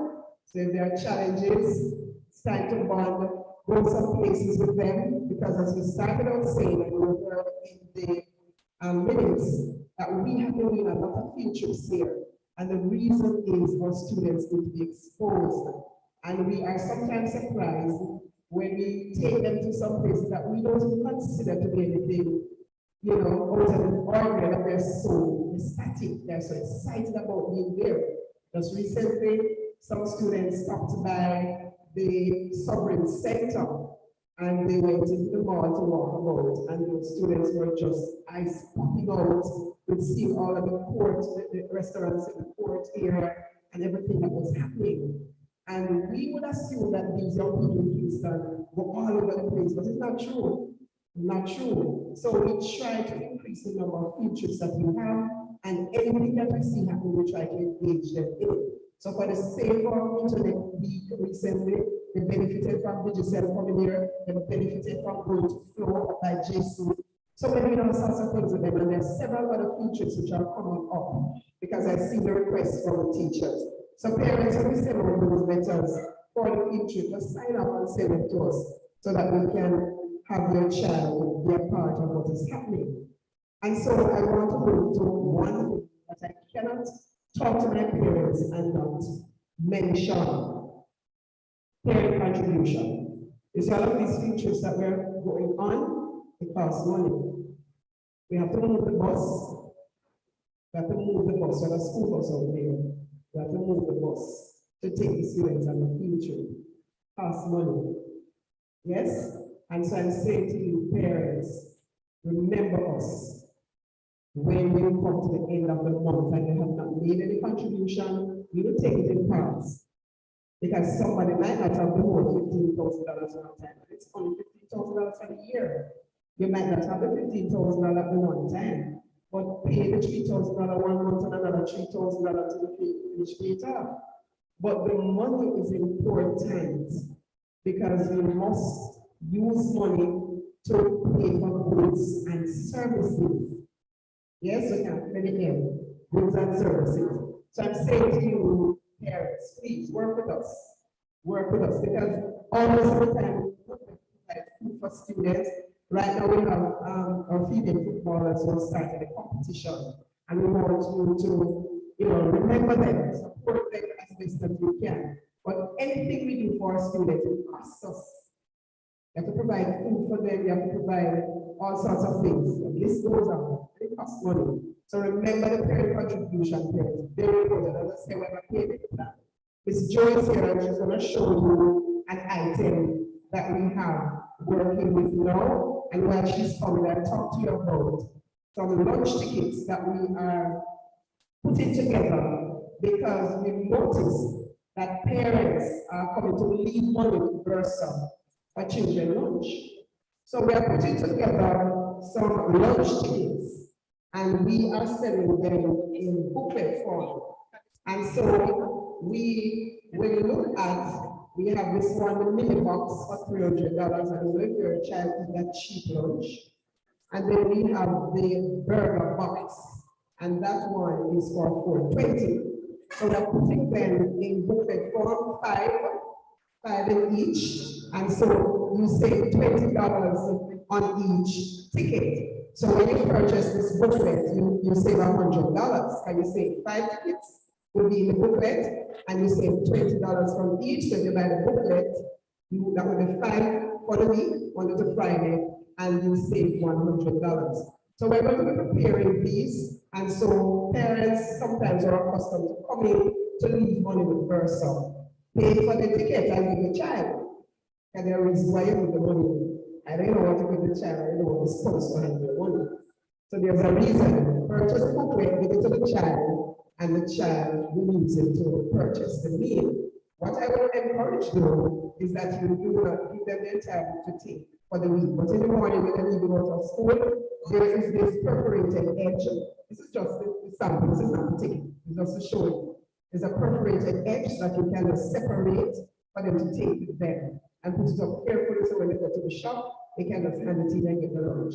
And of course, you buy the drink separately because this is just for the lunch. All right, so persons who are interested, we are going to be printing this out and we're going to make those available. Ms. Joe is going to be talking to, and by the way, She is Mrs. Anne-Marie Joseph Elliston, and she's our bursar. All right, so she's going to be sharing with you about another item that we have for the students. Thank you, Mr. Chief. Good evening, parents. So at this time, we have, on the screen, we have our ID post, we have our logo embedded in it, and we have our strap, the lanyards. Yes. So we have the ID post and lanyard, and the Pembroke High School logo is on it, worded. It's only $1,300. So we would really like our parents to purchase. You can purchase for the kids as well as you can purchase for yourself. Do I have a show of hands who would want their ID coach tonight? Thank you, thank you. Really nice working with you parents, and we like to see, we're really happy that we have some of the parents coming out, a little at a time, and we really appreciate that, okay? So you can just pay us a bit. I'll be sitting at the back, okay? Good. Thank you. Don't go for Mr. Chief, you can sit right here because we're really concerned. All right, so parents, especially those who have children who are in grade 7, I'm going to say this is a school where extortion takes place, or it was taking place very rapidly at the start of the school year. So if you use these tickets, it's a good way to help your child to protect their lunch money so people don't take it away from them. Of course, people can still steal the tickets, but they'll have a better chance of securing the tickets than the money. All right, so there were a number of questions that were posted in the parents group, and I want us to run through them really quickly. So Mrs. Shrewsbury, parents were asking, what is the long-term plan that the school have, that the ministry has sent out? What's the long-term plan that you have to address that? That the children who are coming to school and the current illegal things, some of which might be weapons, and parents are concerned about the safety of their children. What is the plan that the school have in place? That's a hard one. And there's an easy one, so I'm going to give you 2 questions at a time. You said as well that school starts promptly at 7:30. Now, when I'm going to work at 8:30, I see people all the way down 6 miles, waltzing to school in perfect uniform. And my child has a punctuality problem, right? And when I say to her, you need to reach school for 7:30, she says to me that when you come at 7:30, there's nothing happening until 8. I want to know if that's true. I want to know what structured activity this school has that starts at 7:30, so that parents who are being told the same thing can know that, the children are coming here at 7:30 to time. All right, thank you for that question. All right, so the school starts at 7:30 to 8 o'clock, we're supposed to have the class devotion. So on a Monday, 7:30 to 8 o'clock is General Assembly. On a Tuesday, the students are to be in their 4 classes having their devotion. The same thing for Wednesday, the same thing for Thursday, and on Friday, we should be having house meeting that we started recently. But before we started the house meeting, we would have been class devotion. The form teachers would not be there on a Tuesday. On a Tuesday, you will have grade, is it grade level on Tuesday or department? Grade meeting. Which day we have grade meeting? Wednesday or Thursday? One of those days. All right, so when? Tuesday. All right, so the grade meeting would be on Tuesday and the department meeting would be on Wednesday. If it's not Tuesday, Wednesday, it's Wednesday, Thursday.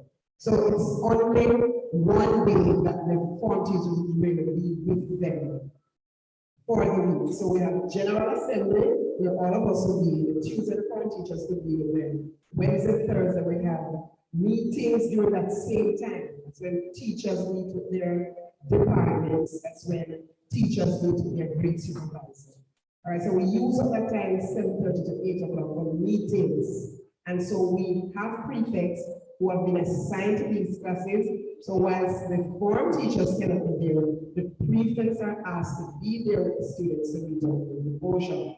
Now the truth is, many times when we have those devotion, it's a struggle to even get the students in the room to settle down. You have to be getting on the intercom, saying it into your classroom, starting devotion, you have to walk about to get all of that done.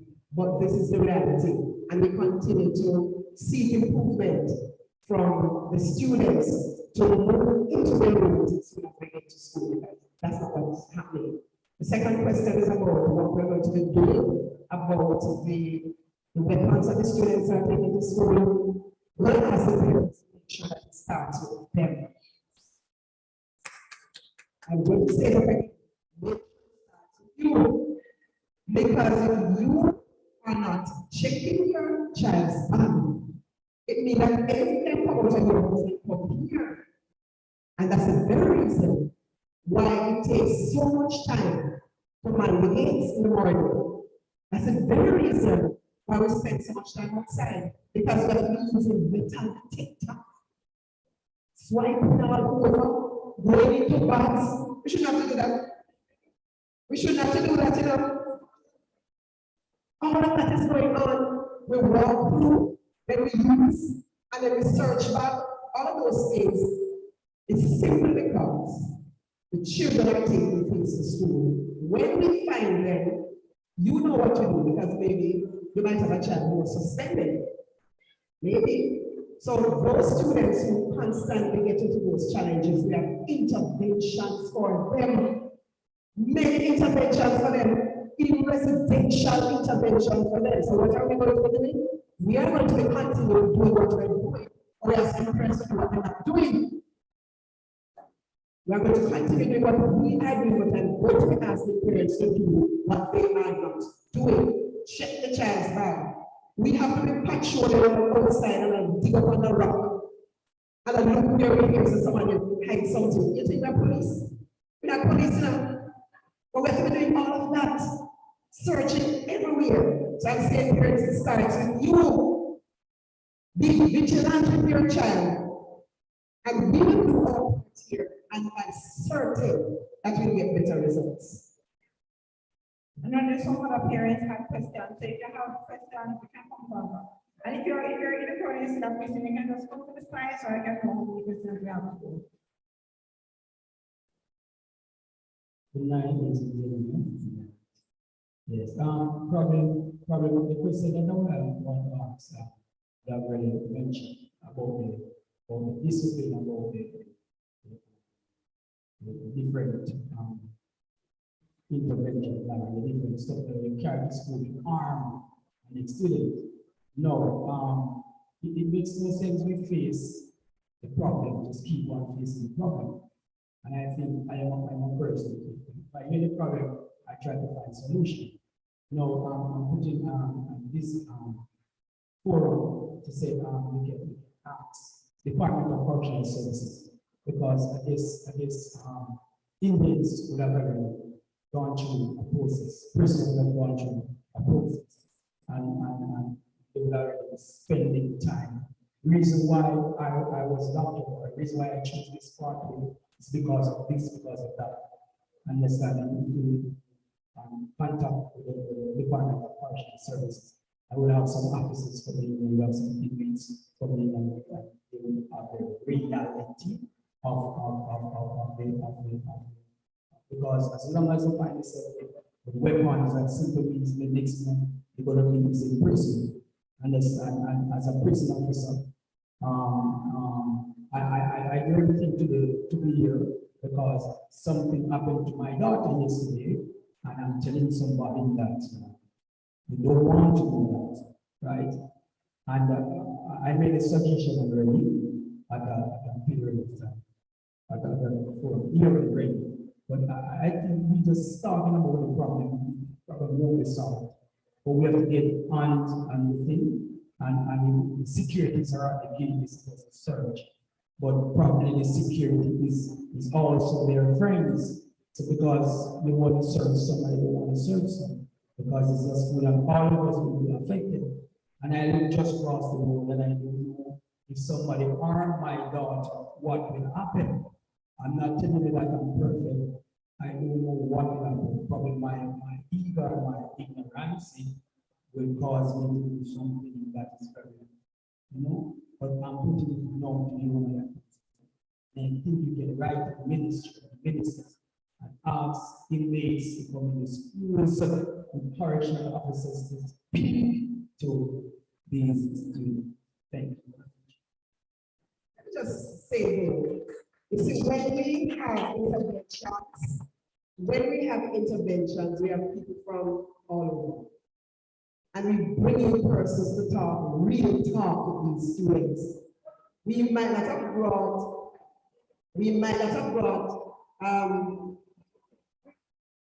yes, we might not have brought prisoners here to speak to our students, but I'm certain correctional officers, they have brought prisoners, some years ago. Okay, reform the person. Reform the person. Yes. So we have got to reform the persons here to speak to the students. And we've had correctional officers and police, and we've gone all out to bring persons in here to have sessions, real talk with these students, don't pretty up conversation. So we're not just talking, we're doing. And you made mention of the security guards searching at the gate and not wanting to check everybody. It's not the security guard over there, the dean of discipline, the guidance team, and several other members are there searching. So if a security guard is trouble with somebody, then they can't pass the dean and the others. So we are doing things here, and that is why we continue to thank God that we're not experiencing the kind of incidents which are happening at sea. Thank you. I have two things to say, Mr. Shrewsbury. I think as parents, we would appreciate a commitment that you will take on this man's offer. You see, when the prisoners, not police, you see, let me tell you something. Children, no matter what you talk to them, they might find you and say you don't know where they are. Make the people that were in a prison tell them what prison is like. Police can't tell a man what prison is like, a policeman in a prison. Pastor can't tell a man what prison is like because they're not in it. Next one, even the man who was there prison 10 years ago, he cannot tell them what prison is like. No, there are prisoners who are, in them last 2 years, and they will come and they will give them real talk because unless they see somebody who know what they know, they're not going to take it. When the police talk, they will say police are eager because the scammer them having money and the scammer them having girls. When they see the scammer who did have the money, I tell you, they might have sleep and concrete place also. The response is different. It's a suggestion that has a lot of value, and I think that we should follow through on it because it's getting we're not the one to promote the one that will come here. And so you see, they can't walk, they can't wear a pen. You understand me? Not even pen, they can't wear when they come out. So things like that, they can share with the students and it can make a change, it can make a difference. Because I'm telling you, we don't want our children to go that way. With the searching, they do a very good job. And on the side of the school, I want to tell the parents to need help. If you're home, if your spouse is home, if people are home and can come and give an extra hand, the school will not turn the help away. They need help. It's a lot of students. If you're ever here in the morning when they're coming in, you see the chaos, especially everybody late and I try to rush through the gate to go to class. So if we can help, let us help. Come with your question. Good night, parents, teachers, everyone. Ms. Shrewsbury, what I'm asking, okay, my daughter is here from grade 7, they're down there, and every time we're having like Jeans Day or Jamaica Day, it's always put off because I know that there are children here that are really indisciplined, I know, and sometimes I'm really upset because I buy the clothes and then the ears come. Mommy, Jeans Day put up. Mommy, Jamaica Day put up. Miss, I think, and the children that want to do something, let them do. Those that don't want to, let them stay on the outside. And then when they stay on the outside and see the children that are in here that really want to do something, I think some of them will change. But Miss, I don't know, from grade 7, she's now in grade 10, and not one time she can go in a Crocs day. Crocs. And that, I'm going to give a chance to this point because there's a number of things here. So graduation as well, because we're hearing that there might not be graduation because we're at school. So I'm going to know what the children are saying. So let us hear from you because this good stuff up on the bad, we don't believe in that. The children should not stuff up on the bad. I don't know where that information came from. You must speak out of turn without official information. So I don't know where that came from. All right, so let's address that. So I want to correct always put off. Because it's not always put off. We have had to do that a few times. And here's why. You might see the better in the madness. Let me tell you something. You see, when our children come out of the uniform, is a different set of students. Those of us, you are here, tell me it's not the truth. Is it the truth? When they come out of uniform, it's a different set and expect fight. And if you have a fight on the day of the activity, expect fight the next week. Because when they come this day and they size up each other, they go and they choose where you're on, and I think the new sneakers that, shirt that. And if they broke fight the deal, I will spend the whole time on deal and mop up fights all over the place. Envy yourself. Because next week when they come again, they will continue it because somebody will have been absent from the day and you will tell them, say, they can't go on the board and they shouldn't be here. And that continues. So let me tell you sometimes, you see, to avoid the stress and strain that all of us are under, we decided to have no. You understand me? Listen, I hear you saying that we could make those on the outside. They're going to turn up, and what you're going to say to them, you're disciplined, you're not coming in. Yes, you look like a disciplined coming in. If we're having something for the school, we're having for the school. But there are times when we really have to say to them. I don't know if you don't remember the last sports day, I used to find out from here. Why do you think we have to have that? I'll never find that here. Do you have any find that here? No. Because not a soul has to criticize the Jews when they are women. And the students when they are women. How can I hear stand that? Because I uniform everybody in them.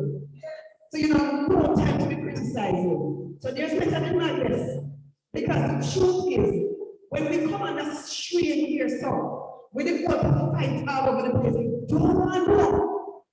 You want to turn up your one here when one fight takes place and then everybody gets a fever. It's like a fever.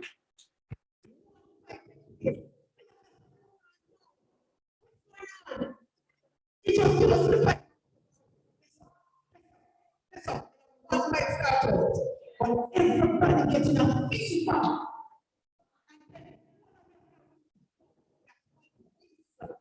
And when listen. It's not easy. And you go home with a blast out of your head. And those one blood pressure, the blood pressure has fallen up. Worth it just to prevent that food. And I'll say that again. Worth it just to prevent that close. Worth it. So when we say really that we need, and that we need to wear uniform. Because if we do the fact of better from separation at a good time. So you see the fact that this is coming Jamaica, they were pretty close. We already set up. We already set up with them. Because we say you can't wear colors and wear jeans. So already we know the problem will never have here, and so we are in the whole of inside. So that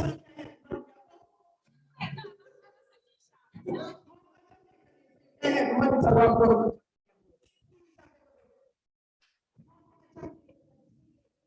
they were working totally so you be certain that there's going to be all that fear and into people's face and pushing on them with the breast and back and all stuff. All of it's about so come at Jamaica baby and we need something. Parents, this is the man we have to be involved. So they're comparing selection issues. I know you're taking the selection, but there are two other questions Let her proceed. Now, somebody said that we're still having ID picture issues. People are not getting to take their ID photos when they go. No, because it's here, it says, I said, do you have any questions? Let me read. Parents, hold on, let me read. It says, yes. Why is it that my son keeps going to take his ID picture and hearing to come back tomorrow? And every day he goes to come back tomorrow. Anybody else here on a similar issue where the children cannot get the ID photo taken? No, so it seems as if it's just with one child. So parents, you might want to follow up with the school. Please repeat.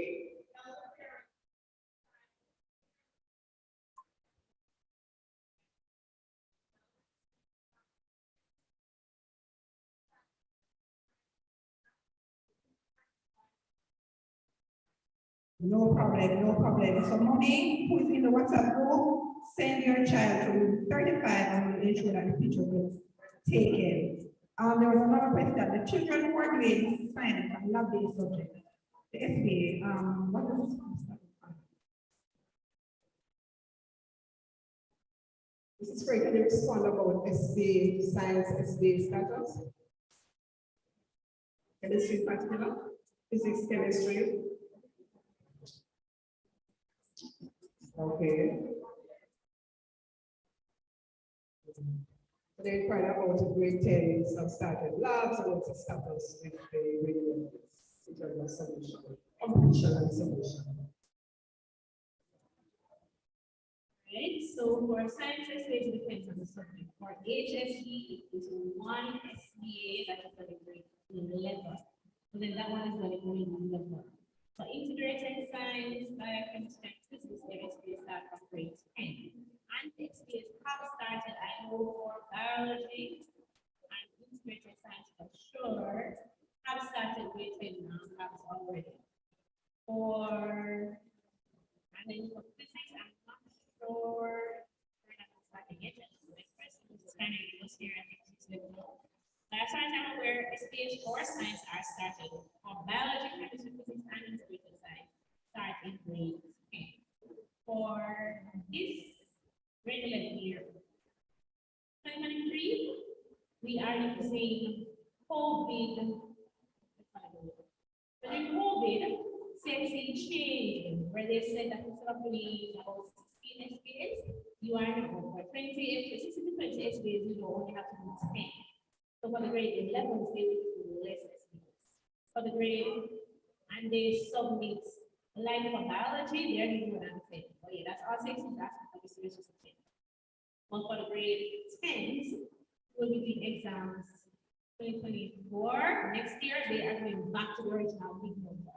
So you'll find that your grade 10s are doing more SBAs than your grade 11 to that building this year because of COVID. So we're back to pre-COVID for 2024. So we're still using COVID measures for this school, this 2023. Oh, and so you would have got on your book list that you should have lab coats and goggles for your children who are doing science. It is now a ministry mandate that they should be wearing their safety gear. I think remember a few years back, Amona, there was a big issue where there was a little issue in the lab and the children got hurt and the school got in trouble because you're supposed to be wearing your lab coat and your goggles when you're doing lab, especially in the chemistry lab. So if your child is in chemistry, integrated science, physics, all of their labs, they need to be in their goggles and their lab coat. Biology, depending on the nature of the lab, they may not need it. But once you child in a science subject, please get your lab coat and your goggles. They will have our proper shoes, because again, when you are in the science lab, you wear proper shoes because if there's a chemicals uniforms should be nice covered. But I'm sure they already have excellent school shoes that will not. Thank you, Mrs. Frey. So if we don't have any other questions, do we have any other questions? No, I think all of our questions have been answered. All right, so parents, especially those who have children who are doing the science-based subjects, ensure that you're seeing the lab books, that the labs are being written up. If the labs are not being written up, please, or your money spent, come down here talk to the teachers and find out what's happening, because if these SBAs don't go in, the children will fail. Not may fail, not can fail, they will fail. So we have to ensure that we work alongside the school with that. All right, so we are actually at the end of our program. It's 8 o'clock, 8:02. I would like to, Mrs. Freddie, want to say something? Don't give the people hard about this time, please.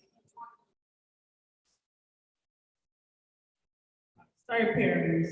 There's a page floating around with this here children on it called Friends Mix Up. It's the new Access Protocol page with all the information about your children. It's not a ring, it's the students create the page that they share information about each other and everything that they're doing in school. I advise you all to look into it. It's private now, but you can try searching it. Friends Mix Up, and they hold the school crest there. So you see what Bishop was talking about? Well, when they dress up, they post each other. They even criticize each other in their daily uniforms. So just imagine when they dress up and they name names and classes and activities that the students engage in that are non-school activities.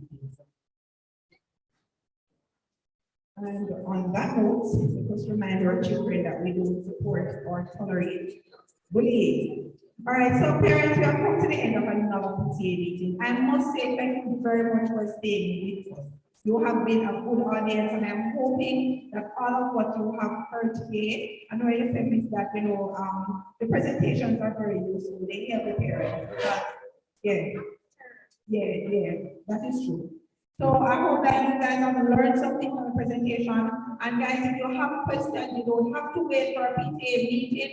We are always welcome to come to the school and to have dialogue with the teachers. Those of you who are not in the WhatsApp group, if you have duly registered yourself on the register, you will find yourself added to the parents group in short order. And it's a forum that you can post your questions and they will be brought to the school's attention, all right? As we said in everything I will be doing today, listen to your children, ask them what is happening, and when they tell you, come down here. Do not wait until it's too late. It's better for you to come to school before the school have to call you to come. All right? So remember that our motto, it says good parents are involved parents. And I want to thank you all for being good parents tonight. So we can close in prayer, and then we can go. Let us pray. Eternal and most righteous Father God, we have come to the end of another PTA meeting. Heavenly Father, you have sent your word to us tonight. Mighty God, that as parents, we need to take care of our children's mental health. You have reminded us, mighty God, of our responsibility to ensure that our children are coming to school adequately equipped to learn, to ensure that they're not coming here, mighty God, to be a menace to the school society. Heavenly Father, for those of us who have allowed to have time, mighty God, I pray that you remind us as we go into a new school week, even though it's a short one, that we can come out, mighty God, and we can help. Father, we pray that the relationship between school and home will continue to grow. We pray, mighty God, that where we fail as parents, that you will expand yourself and fill that gap so that all our children's need will be met. Father, we know, we acknowledge that we do not have everything within us, mighty God, for the perfect development of our kids. And so we pray that you will send help where help is needed. Father, give us the wisdom to know as well when to ask for help. Father, protect the school community. Let the school never be in the news, mighty God, for negative things. Let none of our children ever come here, mighty God, to meet their death or to be wounded, Father God. Heavenly Father, we pray that none of the children that we're sending here will go out into society to become criminals, but rather, mighty God, that they will be value-adding members of society. Father, for those of us whose children and those of us as parents who have lost our way, we pray, mighty God, that you will just guide us back to the path of excellence that you have ordained for us. Have your own sweet way. Let your Holy Spirit, mighty God, just take control of this entire environment. In Jesus' name I pray. Amen. I hope that you all get home safely. Thank you very much for coming.